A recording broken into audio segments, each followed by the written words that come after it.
Hi guys, I was thinking about our lecture today, and there's a small part that I left out that I didn't intend to, and it is somewhat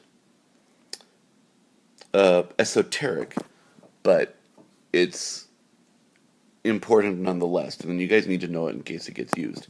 So, I need to tell you the story of R hat and theta hat. Well, it's not really much of a story, but here's the idea. We have our theta hat, or we have our, I'm sorry, we would draw a circle and we have our acceleration right here, and this is our centripetal acceleration, right? So we create our centripetal acceleration, and that equals v squared over r. However, that's just a magnitude, and because it's just a magnitude, we haven't really identified, we know the direction of the vector, but we haven't given it a name. We haven't created a mathematical operator for it. And so what really happens is the magnitude of our acceleration is the v squared over r. But in order to give our math a direction, the centripetal vector is v squared over r times a negative r hat. And you'll understand the negative in a little bit. It's going to make sense a little bit later. Because r hat is in the direction pointing away from the center. So imagine if you travel, if you move 3 units away from your origin, then that would be a 3 unit in the r hat direction. Well, the centripetal acceleration is towards the origin, and so the center of our circle then is the origin for any kind of polar coordinate that we're dealing with. And so if we're traveling towards the center of it, then it would be negative r hat to come up with that center. And again, this will make more sense, particularly when we start dealing with gravity and in celestial bodies, because the equation for that involves two massive objects, and those massive objects will be attracted to each other. And that attraction will be represented by a negative value in that equation. However, this brings us to, and I skipped a little bit here, at the edges of our,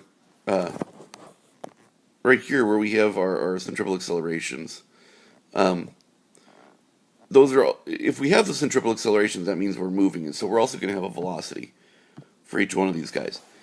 And that velocity then, if, in real life, we actually can speed up or slow down in a circle.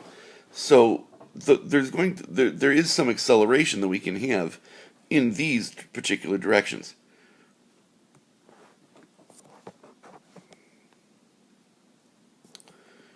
Okay, so what about the tangential acceleration? Well, the tangential acceleration is just the change in the magnitude of our speed with respect to time. That's going to be the magnitude of our tangential or our perpendicular acceleration. However, it too needs a vector. And r hat needs a partner.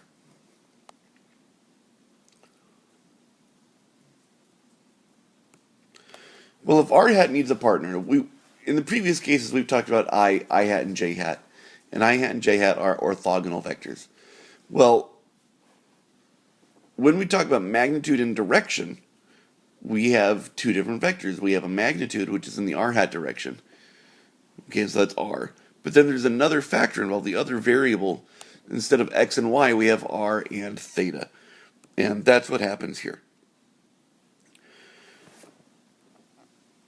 So when you think about what is changing in terms of the vectors, the centripetal acceleration takes care of the change in the r hat direction, in the radial component. But what about in the tangential component?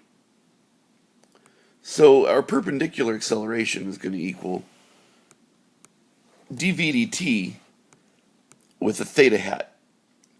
And here's how I like to describe the theta hat. We have our r hat, which is pointing away, and then tangential to that. Okay, so we have these two vectors right here, and as we change as we accelerate in one particular direction in the circle, it's going to create a tiny change in our angle. There will be a small change in that angle right there. And as we take the limit as that delta theta, in fact, I should probably, this equals a delta theta.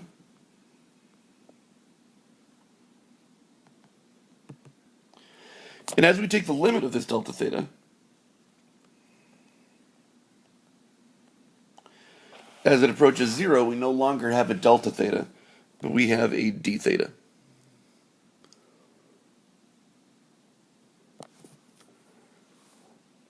So the instantaneous tangential motion creates a d theta, and that d theta is in the, it would then make sense that it is in the theta hat direction.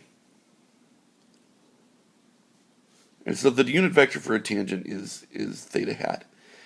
And that's going to help you with your radial and tangential accelerations, perhaps a different way of conceptualizing it, or if you get a magnitude and a direction of your acceleration, that it is such and such r hat direction and such theta hat. This is what theta hat means. Theta hat is the tangential direction.